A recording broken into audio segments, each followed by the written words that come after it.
Je voudrais remercier l'association Alumim qui a vraiment fait connaître cette soirée et qui fait que vous êtes là nombreux devant moi. Et je ne peux pas m'empêcher de penser à toutes les histoires particulières et merveilleuses de chacun de ceux qui sont ici. Des histoires qu'on aimerait écrire. Alors la mienne par rapport à ça, elle est, et croyez-moi, ce n'est pas une fausse modestie, elle est extrêmement banale. Extrêmement banale au départ, sauf une chose. Mais donc ça, on va en parler. Alors, dans la présentation que vous venez de faire, il y a un mot que j'aime bien, je crois qu'il me caractérise assez et qui m'a permis de vivre, c'est le mot révolté. Bon, j'avais pas encore 6 ans, c'est important, il ne faut pas dire que j'avais 6 ans, c'est pas une coquetterie. C'est pas une coquetterie de femme, mais je ne portais pas l'étoile. C'est peut-être une des choses qui m'a sauvée. J'étais en maternelle quand la Gestapo est venue. Voilà, vive l'école, je lui dois beaucoup. Et je crois que je lui ai beaucoup rendu tout au cours de ma vie. Alors, je voudrais commencer par bien éclairer la lumière dans laquelle va se dérouler ce soir notre échange. Quand je suis venue, j'ai fait 2 missions. En 2008 et 2009, suite à une proposition mal formulée d'un président de la République qui était Nicolas Sarkozy. J'étais chargée de réparer les dégâts très vite. Il y avait une grande polémique sur l'enseignement de la Shoah en CM2 et j'ai arrêté les choses assez vite. Donc je suis venue en mission ici pour présenter le travail qui en résultait et puis pour imaginer des partenariats futurs avec le pays, puis ça va sans doute se réaliser maintenant. Et alors, à l'époque, j'étais venue témoigner, enfin parler au sein de l'association Alumim. Il y avait beaucoup moins de monde que ce soir, et j'avais dit ce que je vais vous redire ce soir. Moi, j'ai pas de témoignage à faire. Ça va être un des objets des paroles que je vais prononcer devant vous. J'ai pas de témoignage à faire. J'étais très petite quand mes parents ont été arrêtés, ont disparu, c'est le mot. Et j'ai très très peu de souvenirs en fait. Et les 2 seuls souvenirs que j'ai sont des souvenirs bien entendu traumatiques, comme gardent les enfants de cet âge, c'est-à-dire la sortie de l'école. Ça, je vais en lire un passage. La sortie de l'école, quand mon père, qui est toujours là, je suis fille unique, adorée, mes parents ont beaucoup de difficultés à m'avoir, je crois, et je sors de l'école, il n'est pas là, et une femme me dit que les parents sont partis en voyage. Bon. Et l'autre souvenir, je ne sais pas du tout. Vous savez, même à travers tout le travail d'écriture et de mémoire que j'ai fait, ce qui s'est passé entre ce moment-là et l'autre souvenir traumatique, qui est dans la gare Montparnasse. Je suis haute comme 3 pommes, comme les enfants qui n'ont pas 6 ans, c'est-à-dire je suis exactement à hauteur des bottes et des chiens. Et il y a un homme que je connais un tout petit peu, on l'a rencontré. Et il y a un homme qui me dit n'aie pas peur, reste là à côté de ta valise, je vais chercher ton billet. Et l'enfant comprend que l'homme, il a beaucoup, très très peur. Beaucoup plus qu'elle sans doute. Donc voilà, sont les seuls souvenirs. Et à partir... Comment vous aviez une valise? Une valise parce que bon, non, je sais pas, non. Entre les deux, j'ai été, je sais pas ce qui s'est passé, j'ai été cachée. Ah, ok. Voilà. Excusez-moi, je l'avais pas. Il faut bien écouter. Bien, je sais pas ce qui s'est passé entre les deux. J'ai été cachée, je sais pas où. C'est le tunnel, ça. C'est le tunnel de la métamorphose. Vous connaissez, moi, je suis agrégée de lettres, on l'a dit. J'ai fait du latin et du grec, je suis passionnée par les civilisations antiques, je regrette beaucoup qu'on ne les étudie plus. Ça m'a beaucoup aidée dans ma vie personnelle pour me reconstruire la mythologie. Donc j'en suis dans le tunnel, là. Je suis chez le Minotaure. Dans le ventre du Minotaure, on ne sait pas ce qui se passe, c'est noir. Et là, rien n'a fait, je n'ai pas récupéré. Donc, comme je vous disais, j'ai assez peu à dire sur ma vie avec mes parents, la vie d'origine avant 5 ans. Par contre, j'ai été ensuite, alors cachée, je le mets entre guillemets cachée, car dans ce petit village de l'Ouest où j'ai atterri, par un effet du hasard, j'étais pas cachée en fait. J'ai vécu au vu et au su de tout le monde qui savait très bien que j'étais une enfant juive. On ne savait pas trop ce que ça voulait dire à l'époque. Il y avait des Allemands dans le village et je n'ai jamais été dénoncée. Simplement quand je voyais, c'était dans un petit café. Et c'était un petit café du village, c'était une grande chance. Et quand je voyais des bottes, il n'y avait pas besoin de me dire de ne pas m'approcher. Voilà. Donc, si vous voulez, on va parler de 2 personnes pendant cette soirée, ou cette heure qui nous est dévolue. On va parler d'une enfant, elle, l'enfant que j'ai essayé de retrouver. Et puis on va parler de je, la narratrice. Et le livre est un dialogue entre les deux, entre elle et je. Donc, moi, j'ai été dans ce village, j'ai été extrêmement protégée par tout le monde. J'étais une petite fille, j'étais une enfant insupportable avant, c'est ce que j'appelle la métamorphose, horriblement gâtée. Je suis devenue une enfant modèle, extrêmement gaie. Je chantais, j'ai pas 6 ans, puis je vais les avoir très vite. Je chante sur les trottoirs du village, c'est la Romance de Paris, au coin des ruelles fleuries. J'ai une belle voix encore à ce moment-là, parce qu'une institutrice ne m'a pas cassée sur la voix. Et tout le monde veut m'adopter. Et au bout du compte, je ne serai adoptée par personne. Et je ne saurai jamais non plus, ça ne me sera jamais dit clairement que mes parents ont disparu. Donc je suis comme ça, en apesanteur. C'est important de le savoir, comme si j'étais l'enfant de personne. Ça a peut-être quelques avantages, au bout du compte, au bout d'une vie. Voilà, donc ce dont je veux vous parler, j'avais dit, parcours de mémoire, parcours de vie. C'est d'une chose qui est compliquée, qui est comment les deux, qui s'entrelacent constamment, ne sont pourtant pas identiques. Ne sont pourtant pas identiques. Voilà, la vie et la mémoire. La vie, bon, mais ça serait pour moi ma biographie, qui a été, quelques éléments vous ont été donnés, les éléments historiques, les éléments sociaux, professionnels, l'état civil, le CV, les honneurs, les échecs, quand on se casse la figure, ça c'est la biographie. La mémoire, c'est d'abord l'oubli, c'est le tri, c'est le choix qui est en relation avec la situation où on est à certains moments et avec le besoin que l'on éprouve. Et ça, c'est quelque chose de mouvant, la mémoire. C'est ça qui est passionnant. Il y a un roman de Michel Houellebecq que j'aime beaucoup, ça s'appelle « La carte et le territoire », vous l'avez peut-être lu. Je dirais que le territoire, c'est le vécu, ça. Et la carte, c'est la mémoire, ce que chacun dessine intérieurement. Les points de relief, la cartographie. Et voilà. Et il faut, entre les deux, construire une vie. Alors, est-ce qu'il y a adéquation entre la carte et le territoire, ou est-ce qu'il y a décalage? Je redis ce que je vous ai dit, et par rapport à vous aussi, ma vie est une vie parfaitement quelconque. Elle n'est pas anonyme parce que j'ai exercé des responsabilités. Ce n'est pas du tout une vie exemplaire à la façon de Gandhi, Ben Gourion, Général de Gaulle, des gens qui sont complètement immergés dans l'histoire avec une vocation. L'écriture, d'ailleurs, c'est quelque chose de formidable, parce que l'écriture m'a complètement débarrassée de la prétention à être quelqu'un. Ça, c'est une très bonne chose, et c'est d'ailleurs ce que dit Sartre à la fin des mots.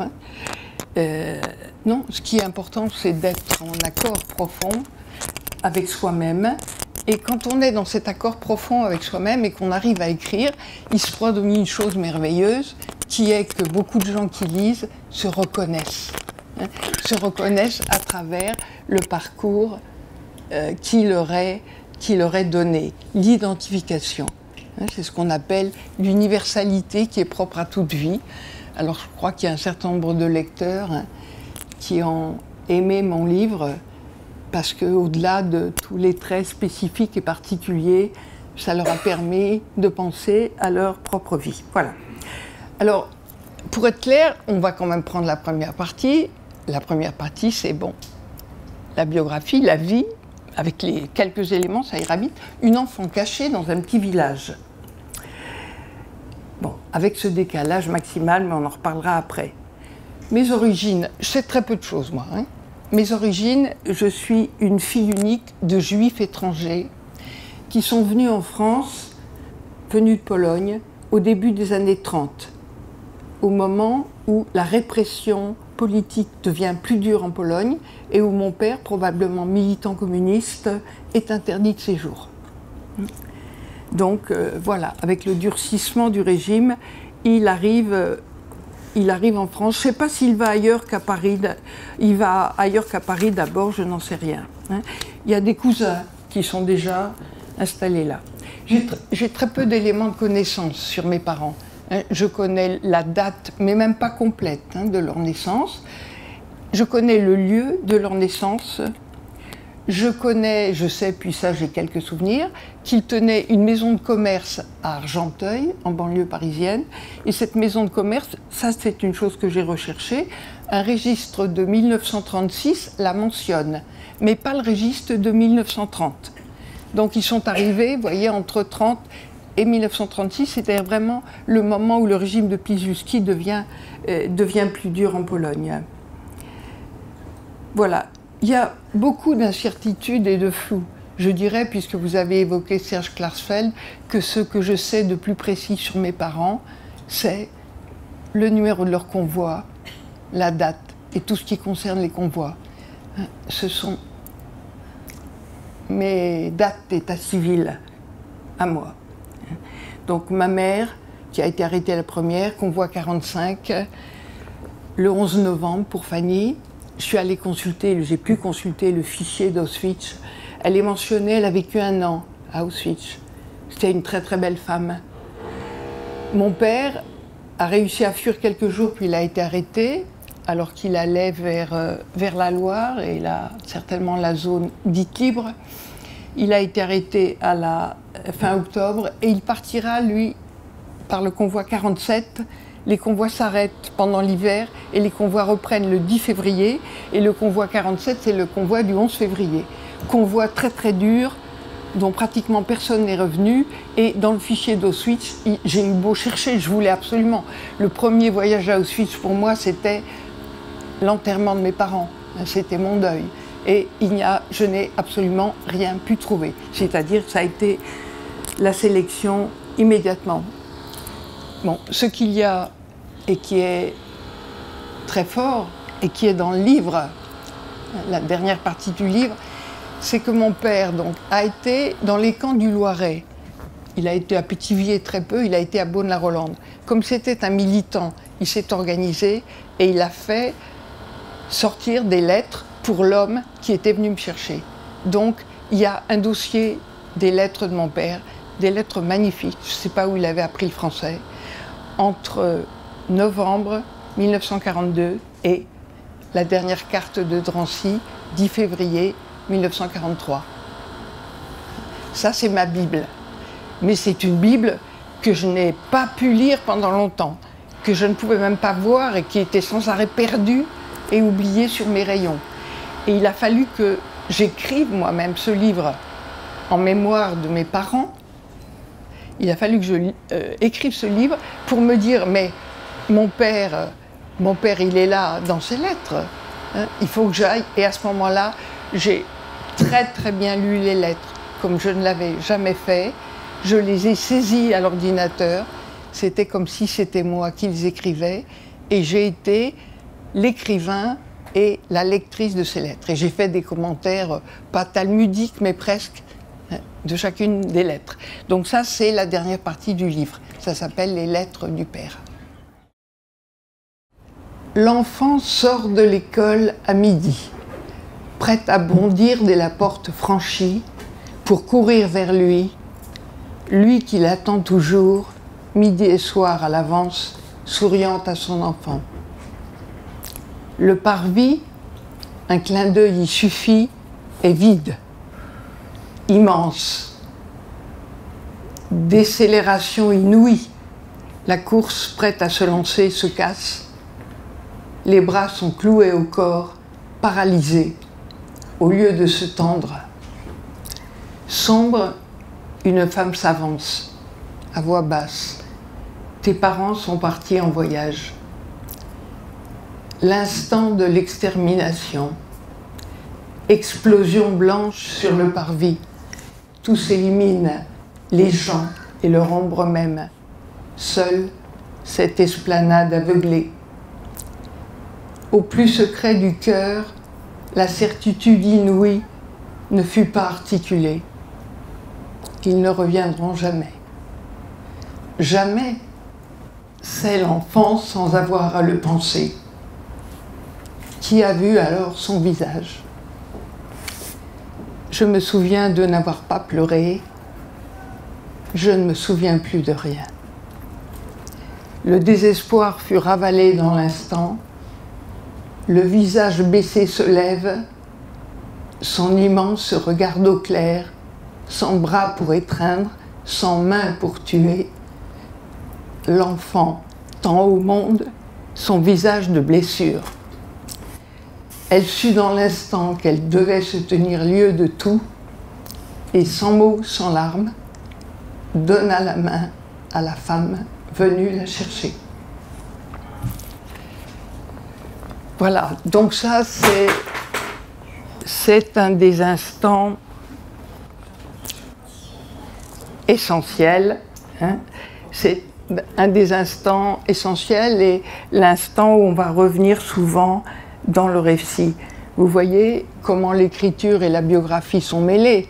Bien entendu, il a fallu descendre très profond en soi pour essayer de restituer cela et ce que signifie, et d'ailleurs c'est dit dans les mots, c'est que là il y a une enfant qui meurt.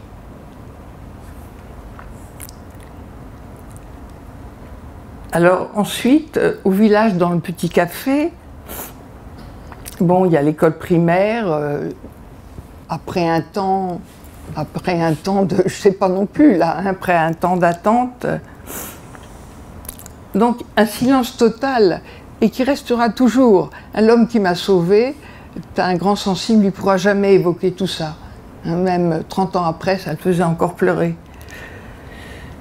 Donc silence total sur ce qui est arrivé, c'est ce que je vous ai dit, la métamorphose. Il y a une autre enfant, silencieuse, modèle, et puis gay, là qui est réinventée dans un monde qui est complètement différent, qui est le petit monde d'un café villageois, extrêmement modeste. Et en y réfléchissant, après avoir écrit, parce que vous savez, tout ça, on ne pense pas. C'est l'écriture qui fait penser. Il ne faut surtout pas penser avant d'écrire. Moi, j'ai dû complètement oublier mon métier de professeur. C'est le contraire. C'est le contraire d'une écriture de professeur. On n'écrit pas parce qu'on a quelque chose à dire, on écrit comme ça. On se jette dans le vide. Et puis après, on pense beaucoup. Et je pensais, mais assez récemment, que j'avais beaucoup de chance de tomber dans un petit village, dans un café. Parce qu'un café, il y avait un flux sans arrêt de gens qui entraient, qui venaient, des gens très modestes. C'était l'occupation, c'était très gai, contrairement à l'idée qu'on en a. Il n'y avait pas de télévision, il n'y avait pas de distraction. Les gens racontaient des histoires drôles, des histoires cochonnes, ils juraient, etc. Et il y a eu tout un flot de vie, si vous voulez. Donc je vais vous lire un tout petit passage là, parce que c'est finalement plus important que de parler. Oh, ça me gêne ce truc.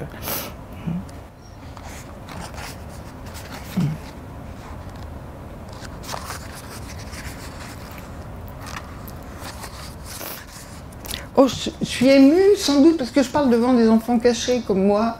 Alors jamais ça m'arrive, parce que maintenant... Mais oui, j'ai dû traverser des choses tellement dures que maintenant je maîtrise très bien. Mais vous voyez, devant vous, c'est très difficile. Voilà, alors c'est l'enfant dans la salle de café, donc. Hein. Elle est là, puis c'est ce que je vous disais autour d'elle, je ne vais pas lire beaucoup, parce que sinon on passerait le temps à lire. C'est peut-être ce qu'on ferait de mieux d'ailleurs, c'est ce que doivent faire les professeurs. Hein. Finalement, ils ne doivent surtout pas expliquer. Moi, après, à la fin, même avec mes étudiants, j'avais renoncé. Je leur disais, pas de commentaires, rien, lisez les livres, lisez les auteurs, et puis c'est ce qu'on faisait ensemble. Hein. Voilà. Alors, rire, appel, juron, le poil, hein, il y a la bûche qui craque. L'enfant absorbe, accumule la langue nouvelle, sans même entendre les mots, les noms. Aucune menace ne pèse.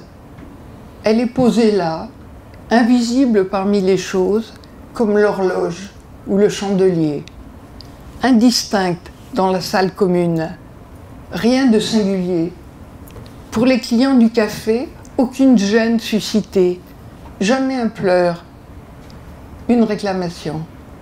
Il y a cette petite chose accroupie dans l'angle de la cheminée, on a fini par l'oublier. Voilà. Et puis, ce qui se passe, ce qui a été dit rapidement, c'est que aussitôt la libération.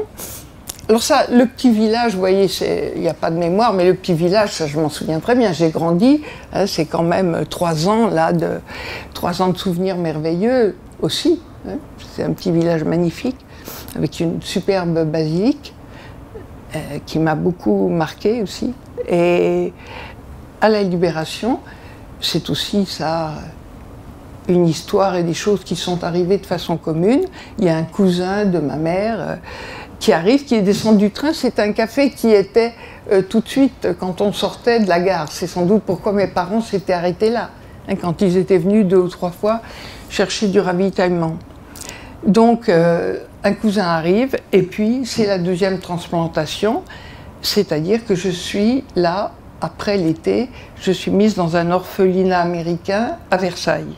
Pas n'importe où à Versailles, hein, mais dans un orphelinat. Bon, je ne vais pas trouver dans Alex.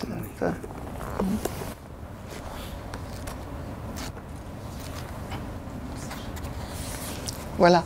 Alors, c'est pas un livre tragique, hein. Il y a aussi beaucoup d'humour, parce que pour être capable d'écrire tout ça, puis d'écrire la dépression et tout, hein, il faut être sorti, il faut de l'humour, comme il y en a de l'humour dans la tragédie d'ailleurs. Hein. Alors voilà, j'y suis retournée hein, dans cette maison, et voilà la maison où j'étais. Un couple de Russes blancs tenait la maison, avec l'aide de 2 filles, bonnes à tout faire, mi-maquerelle, initiatrice. Ida, la directrice, aime la musique, et dans la salle à manger des enfants, on dîne aux accents de Mozart, frappés sur un piano noir. Marche turque rebattue, autant que les repas chétifs, le bouillon clair. La porte-fenêtre au beau jour ouvre sur le jardin élimé. Je me souviens du repas de Pâques, les herbes séchées dans la bouche, l'œuf, le pain azime et les psalmodies du rabbin. J'avais appris des rudiments d'hébreu. J'aimais surtout le petit Trianon à l'écart, où une reine venait jouer à la fermière. En suivant les grands bassins et les allées en majesté, alors ça c'est avec mon jeune cousin, hein, parenthèse, nous marchions jusqu'au hameau. Et là, assis sur un banc, seuls dans l'abandon de l'automne, ouvrions le sac en papier fort, marqué de cernes graisseux. Les gâteaux farineux cuits par ma cousine s'émiettaient entre nos doigts. Dimanche d'automne et d'un printemps, solitude frissonnant sous les arceaux mouillés. Les gouttes de pluie frappent l'eau verte de la mare et les feuilles qui flottent comme papillons roux. Au retour, les grands bassins, la façade majestueuse. Je m'avance dans les jardins trempés de lumière grise. Le passé est plus muet que les statues encapuchonnées pour l'hiver d'une toile couleur moisie. L'enfant qui marchait là s'est éloigné, plus irréelle et étrangère qu'une figure du grand siècle.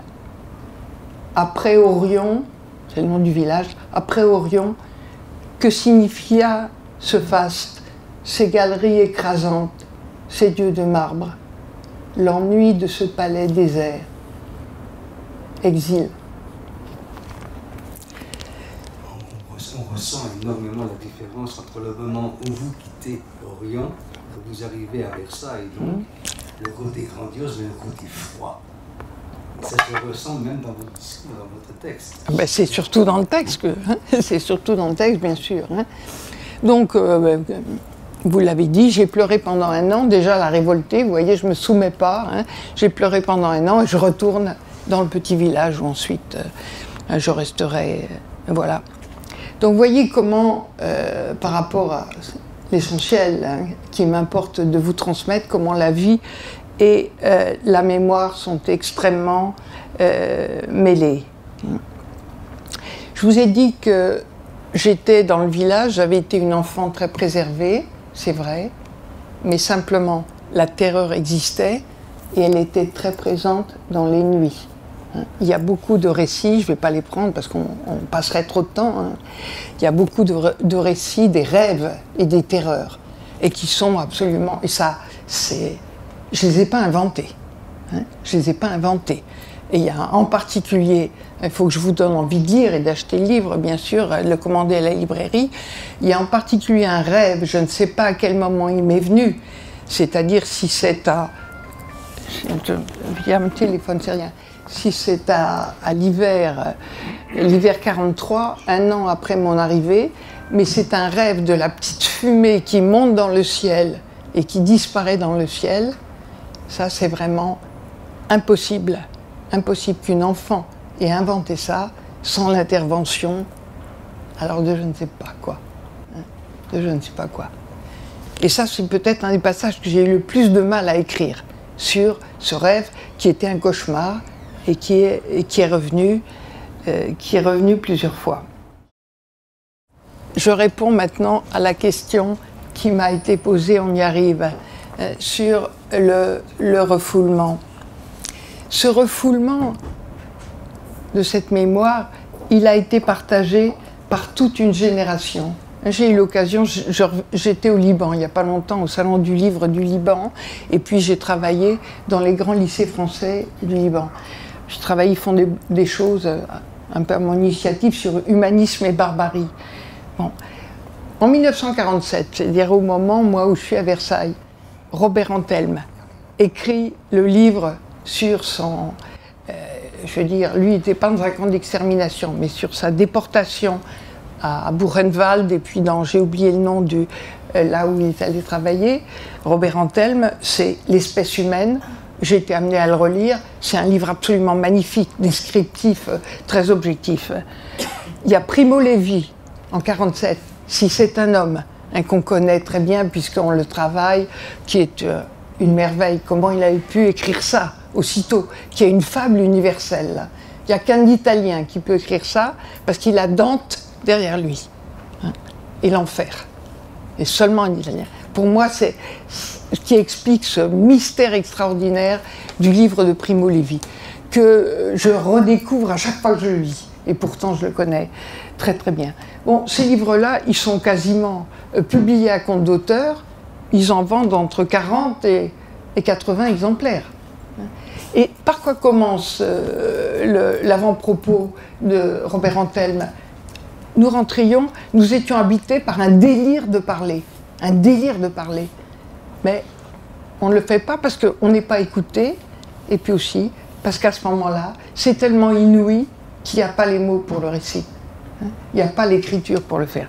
Bon, mais ça, c'est un problème. Hein, on va pas tout aborder à la fois. Bon, et puis vous ici, puisque moi je m'adresse à vous, puis je suis très particulièrement heureuse d'être en Israël, même si c'est dur actuellement. Hein, et vous, à ce moment-là, ben, c'est le combat. Hein, la résolution du 29 novembre 1947, elle est rejetée par l'ONU. Il faudra attendre mai 48 pour la création de l'État d'Israël. Israël, hein, on ne parle pas de ça, c'est le combat, c'est surtout pas l'extermination. Et puis, en y réfléchissant à distance, pour les simples individus que nous sommes, que nous avons été, ben finalement, c'était pas une mauvaise chose le refoulement. Parce qu'il n'y avait plus rien, le monde était détruit, nos familles étaient détruites, tout avait disparu, il n'y avait plus d'objets. Il fallait prendre le monde à bras-le-corps pour le reconstruire. Et finalement, ben c'était la tâche. Voilà. Donc,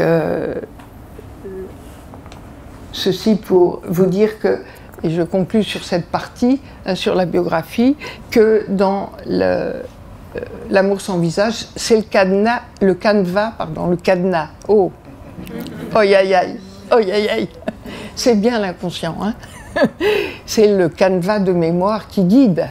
Hein. C'est pas le déroulement, j'ai fait ci, puis après j'ai fait ça, et tout ça. Moi, on saute hein, après ça, on saute à la rencontre avec François Mitterrand après 65, hein, après 65, c'est-à-dire après le moment où il s'est présenté contre De Gaulle, il l'a mis en ballottage. Et pourquoi ? Ben parce que c'est quelqu'un que j'ai beaucoup connu, qui a joué un grand rôle dans ma vie, finalement. J'ai été conseillère sur ce qui était le plus important pour lui, les grands projets culturels. Et puis aussi, parce que c'est la rencontre avec le pouvoir et la puissance. Pas seulement, hein, il était beaucoup d'autres choses.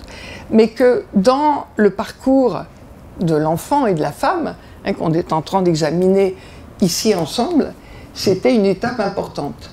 Ça a été une étape cruciale pour bien des raisons pour moi, mais je me suis aperçue que le monde du pouvoir, c'était vraiment pas le mien. Hein, vraiment pas. Et que là, il fallait pas du tout que je me mette en état de fragilité en y allant. Voilà. Je me suis quand même occupée, c'était magnifique, je me suis occupée du Grand Louvre, la Villette, Orsay, bon, ça c'était formidable. Alors on aborde maintenant une nouvelle séquence qui est, bon, toujours votre question, pourquoi revient le désir de mémoire?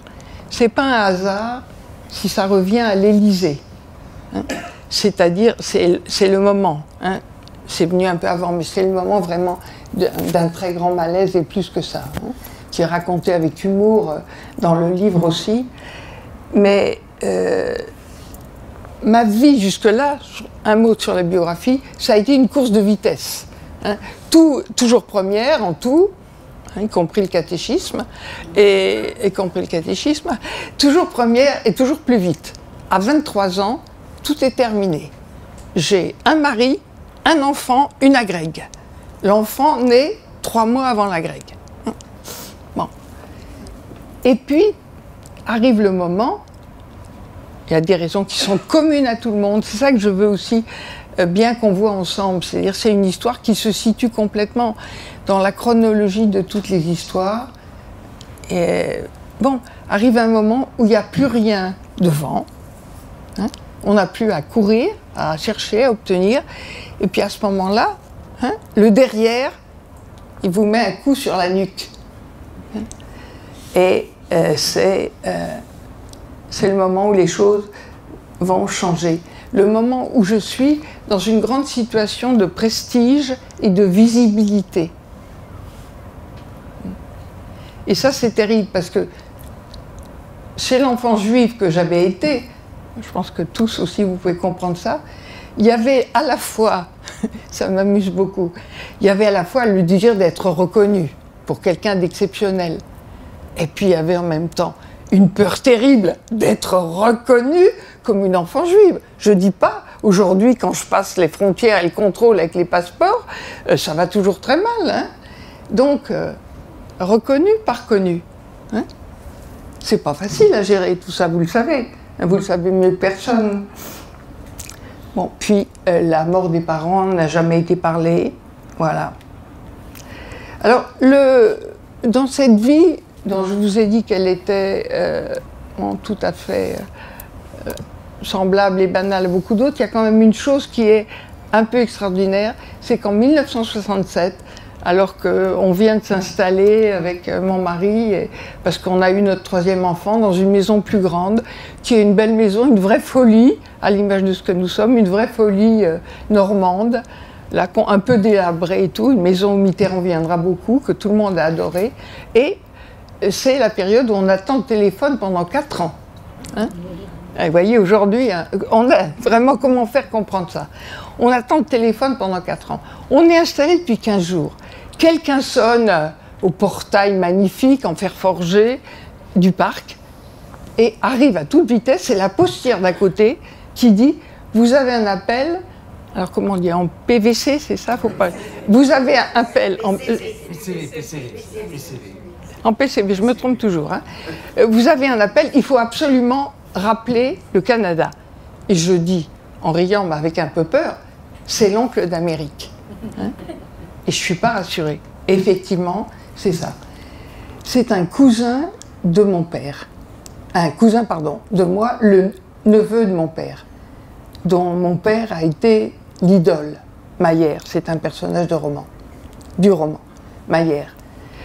Il a été un survivant de Auschwitz et Dachau. Lui, il a été préservé parce qu'il était très jeune et fort. Il a été envoyé à Dachau. Sa femme est survivante d'Auschwitz. Ils se sont rencontrés au Canada. Il a témoigné en Autriche au procès pour identifier les gardiens des camps, pas les grands criminels, mais les gardiens des camps. Et en 1950, il n'a personne nulle part. Il passe par Paris pour savoir s'il y a son oncle adoré qui est là, et on lui dit plus personne. Et il décide à ce moment-là, sur un bateau des migrants, il part du Havre pour rejoindre un oncle au Canada. Et à l'occasion des grandes fêtes bar mitzvah ou mariage, il demande toujours, quand il y a des gens de Paris, si quelqu'un nous a connus. Et au début de mai 67, à New York, il y a quelqu'un qui dit qu'ils sont disparus, mais la petite fille, je l'ai vue en 47. Et à ce moment-là, il commence un tour téléphonique hallucinant en France, tout le mois de mai. Tout le mois de mai, et je suis à Caen. Alors, au bout d'un moment, il apprend que c'est Cannes, avec l'accent américain. Donc, vous voyez, bon. Et quand il me trouve enfin, il est à l'hôpital soigné nerveusement, et c'est quelqu'un de la famille qui nous dit au téléphone, dans cette petite poste à côté de notre maison, avec l'accent canadien, français, est-ce que vous voulez venir visiter l'Expo universelle à Montréal cet été? Voilà. Et je découvre une famille, un cousin que j'ai tout de suite adoré, et qui me parle, mais peu, qui me parle de mon père. Qui me parle de mon père, car mon père retournait, depuis son interdit de séjour, il retournait clandestinement en Pologne, apparemment, et ce neveu a passé 15 jours avec lui. Alors, il me raconte des choses qui sont, comment dire, ses oraux, quoi. Hein. C'est son rêve à lui, certainement que mon père dort dans les cimetières. C'est un être extraordinaire, enfin, c'est... Oui. C'est déjà une préparation à Alex, d'ailleurs. C'est déjà une préparation à Hollywood. Hein. Voilà. Et je suis très, très ébranlée par Maillère. Je voudrais commencer à apprendre des choses sur les camps. Mais je ne sais, à ce moment-là, j'ai beaucoup trop d'émotions et je ne sais surtout pas du tout interroger. C'est très difficile d'interroger. J'ai appris, maintenant je saurais mieux faire, mais je n'apprends que des choses que je connais déjà. Voilà. Là, justement, vous répondez à la question que je vous posais. Comment vous êtes arrivé? Vous avez passé une enfance protégée, vous le dites vous-même, révoltée, mais protégée. Vous vous mariez, vous avez des enfants, vous créez une famille, vous avez un travail rempli d'honorifiques. Comment de cette famille qui vous protégeait, les m'aidait si je ne me trompe pas, et d'un seul coup, vous êtes marié, vous avez des enfants. Maintenant, j'ai trouvé le lien. Qu'est-ce qui vous ramène à la communauté juive, entre guillemets? Parce qu'effectivement, vous le savez que vous êtes un enfant juif, mais vous avez été au catéchisme, comme beaucoup d'entre nous ici, entre nous soit dit. Hein. Et c'est tout, mais vous n'aviez rien. Il fallait bien quelque chose qui vous accroche. Le premier que vous voyez, vous le refusez, il vous met dans cette fameuse orphelinat de Versailles. Et le second, c'est le bon. Et le second, c'est le bon, qui lui déclenche en vous toute l'histoire que nous entendons maintenant. Tout à fait, c'est certainement les premières marques. En même temps aussi, hein, parce que j'ai le souci de replacer dans la génération. En même temps, c'est la marche du temps, c'est la marche de l'histoire, car c'est la génération. Quand je suis à l'Élysée en 83, je commence, 83-86, c'est le moment où sort Shoah de Claude Lanzmann, après 11 ans de travail, hein, 85, et en France, ce qui vraiment, moi, et pas seulement moi, ce qui a ramené pour toute la France le souvenir de la déportation des Juifs et l'a identifié, c'est le procès Barbie, extradé grâce à François Mitterrand et Régis Debray, et le procès exemplaire à Lyon.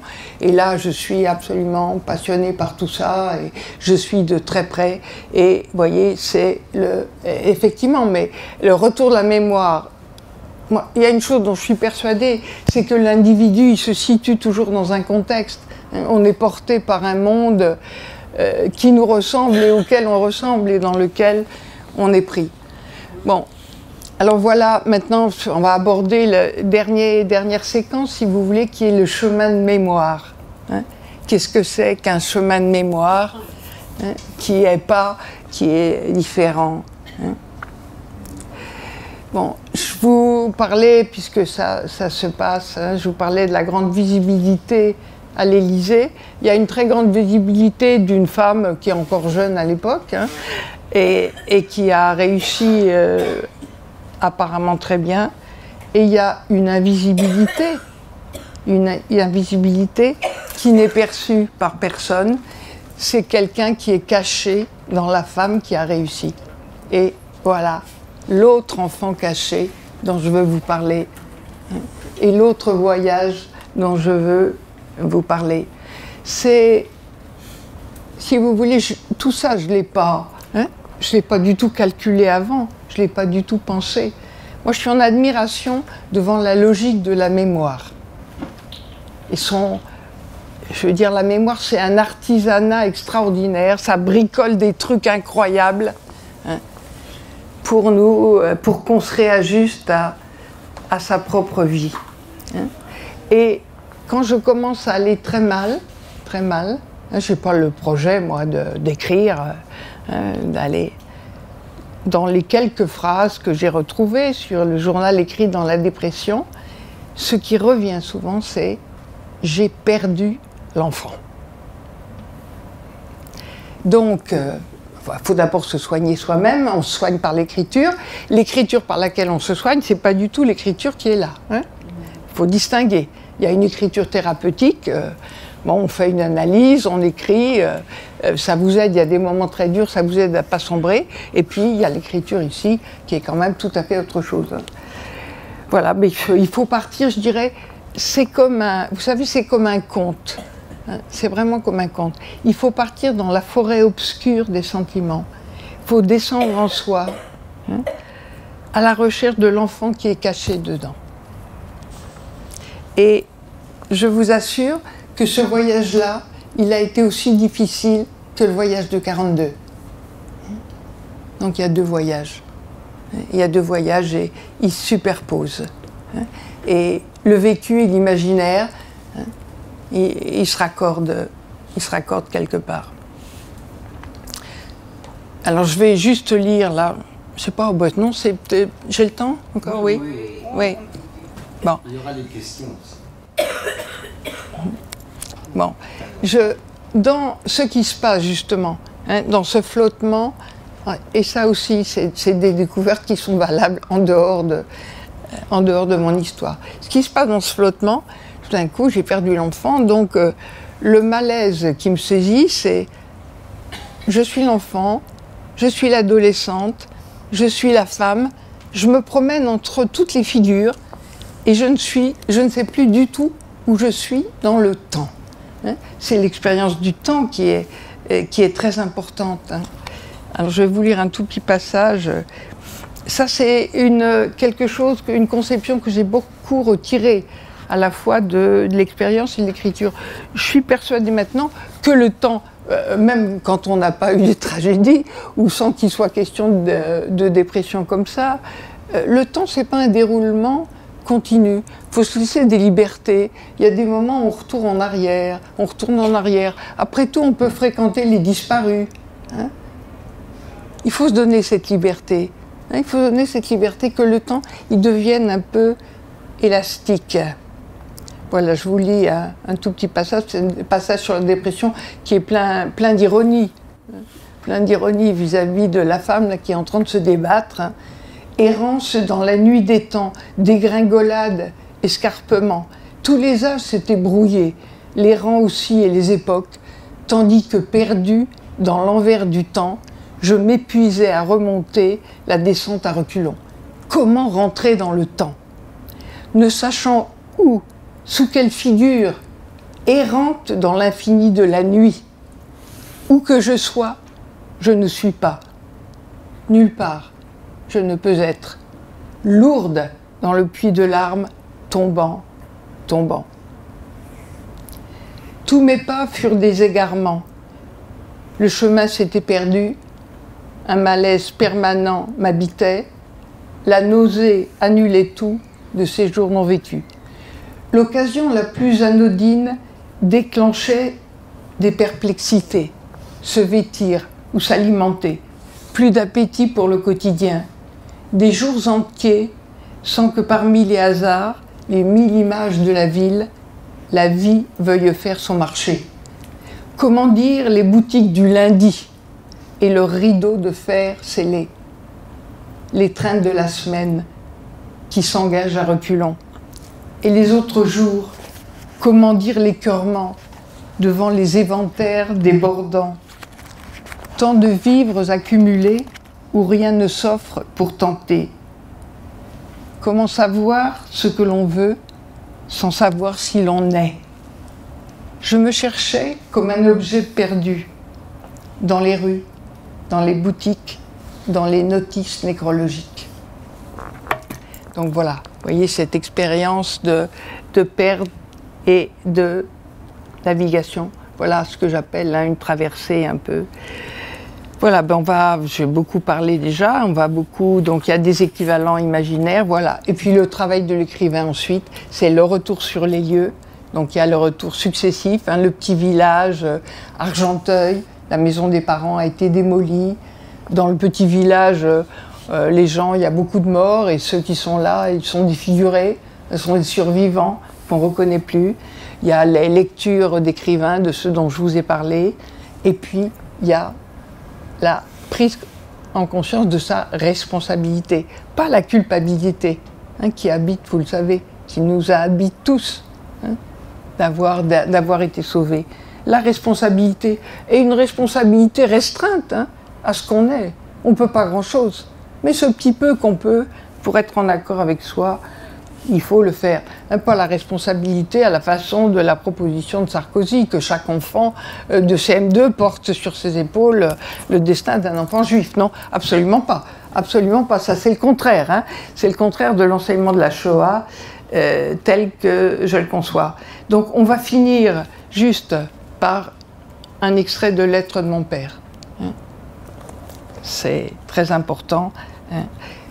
Montrer que l'écriture et la lecture ne sont pas dissociées. C'est seulement quand j'ai eu écrit que j'ai pu lire véritablement les lettres de mon père et que j'ai compris aussi pourquoi c'était un livre qui avait été si difficile à écrire pour moi. C'est parce qu'il n'y avait pas de souvenirs dans la mémoire ou très peu et qu'il y avait un grand modèle omniprésent qui était les cartes au crayon de quelqu'un qui va disparaître. Et croyez-moi, aucune écriture n'a cette force-là. Tout mon esprit est accaparé par cette idée. Que se passe-t-il chez vous? Que faites-vous et comment allez-vous? Chez moi, c'est toujours le même état d'âme. C'est triste, monotone, et la nostalgie étreint le cœur dans un étau dont l'on sort brisé. Qu'il fasse beau, qu'il fasse froid, qu'il pleuve ou qu'il vente, c'est tout un. Mon regard est tourné, suspendu vers le lointain, là où mon enfant s'ébat et pense peut-être à sa mère absente, à son père aussi, qui est courbé, lui, sous la double charge écrasante, ma femme, ma fillette. Ce jour de l'an qui vient de traverser ma vie laissera un terrible souvenir dans mon âme ulcérée et peuplée de tristes souvenirs où se mêlaient les scènes du temps passé. Voilà. Ensuite, je lis pas tout. Hein. Arrêtons là, chers amis, et pour aujourd'hui, ces peu réjouissantes pensées. D'autres jours probablement viendront encore accabler notre sort. Aussi, il convient de ne pas se laisser trop attendrir. Il ne faut pas oublier que la lutte reste notre seule chance de sortir peut-être d'une situation terrible et tragique, presque unique dans l'histoire. Il ne faut donc pas se laisser entraîner à des gémissements et des lamentations qui affaiblissent notre volonté et notre courage, que la destinée s'accomplisse, mais veillons à être prêts pour profiter de toute occasion qui s'offrira à nous pour tenter de nous échapper du sort qui nous attend. Voilà, j'arrête là. Merci, merci. Et c'est simplement avant de construire, on ressent lorsque quand vous racontez à fin de compte ce désarroi, et on a l'impression à un moment donné, quand vous faites le passage, la dernière partie du livre, on a l'impression de voir une personne bloquée comme si vous aviez deux gonds autour de vous et vous ne savez pas comment en sortir. Je ne sais pas comment l'exprimer. On sent un désarroi terrible. Écoutez, d'abord je dois vous remercier au nom de tout le monde de cette intervention qui nous a beaucoup secoué, je pense. Beaucoup secoué. Là. Alors je vais vous demander si vous avez quelques questions. Quelle était la langue maternelle de Madame Weisbrod? Oui, ma langue maternelle, c'est le français, bien entendu. Moi, c'est mon pays. Hein. J'ai pas de pays. Enfin, maintenant, je m'en suis trouvé un dans un petit coin de Normandie, quand même. Je me suis vraiment réimplantée là. Hein, non, mais là, c'est les plages du débarquement. C'est pas un hasard. Hein. Mais ma langue maternelle, c'est le français. Et une des choses dont je me souviens, c'est que quand mes parents voulaient raconter des choses sans que je comprenne, ils devaient parler polonais. Ah, polonais, pas yiddish. Je devais comprendre un peu le yiddish. Quelle partie de la Pologne? J'étais vers l'est, pas très loin de Lublin, Kozienice. À quel âge vous aviez eu la dépression et ce réveil du désir, de la mémoire oui. Bon, j'ai eu, si vous voulez, j'ai eu à plusieurs reprises un peu des accès, mais la très très dure dépression, hein, où je suis restée un moment, même je ne pouvais pas me lever, je ne pouvais pas manger, je ne pouvais rien faire, je ne pouvais pas lire, je ne pouvais pas penser. Attendez, quel âge j'ai, que je fasse un petit calcul dans ma tête, 50 ans. Très bien. Écoutez, c'est vraiment quelque chose qui nous valide aussi. Je crois que d'autres enfants cachés auraient des témoignages à ce niveau-là. 50 ans après, il y a une sorte de septembre où ce désir de mémoire et cette dépression que vous décrivez naissent en même temps, et que c'est là qu'on fait la recherche des faits finalement, des détails qu'on a essayé d'ignorer. Maintenant, vous aviez dit que votre vie était banale. Je dois vous dire que n'est certainement pas banale par beaucoup d'aspects, et celui de votre ambition d'être quelqu'un et de s'affirmer aussi brillamment que vous l'avez fait, et aussi par le fait que vous reveniez à votre mémoire, vous écriviez, et que vous aviez le courage de faire face à cette profondeur de la mémoire.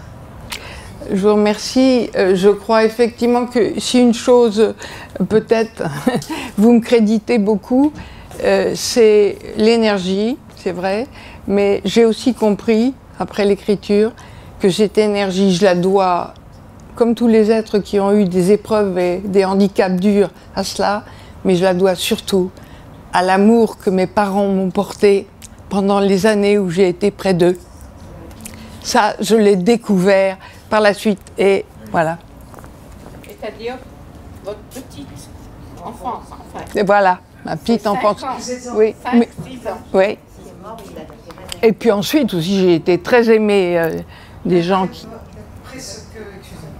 D'après ce que vous racontez, d'après les récits, d'après le livre, les extraits que vous lisez, vous êtes aujourd'hui toujours deux personnages. Vous êtes deux personnes. Vous êtes la petite fille et vous avez la petite fille qui est arrivée dans le village, qui s'est recomposée d'une certaine façon, qui s'est mis au diapason de la France, etc. Je voulais savoir surtout quand vous êtes passé de ce temps de vie que vous avez construit au temps de la recherche de la mémoire, est-ce que votre famille était importante pour vous? Est-ce qu'elle vous a aidé? Est-ce que c'était quelque chose qui était oui, important?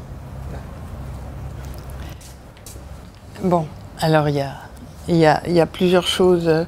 La famille d'abord, et puis qu'est-ce que vous m'avez dit avant quelque chose que j'aurais voulu souligner, je ne sais plus. Deux personnes, voilà. Alors ma famille d'abord, ma famille et en particulier mon mari, ça a été essentiel. Dieu sait que je lui en ai fait voir, hein, vraiment, de toutes les sortes. Hein. Et il était comme l'artisan qui est venu me chercher, il ne m'a jamais lâché la main. La fidélité pour moi, c'est la grande qualité de la vie.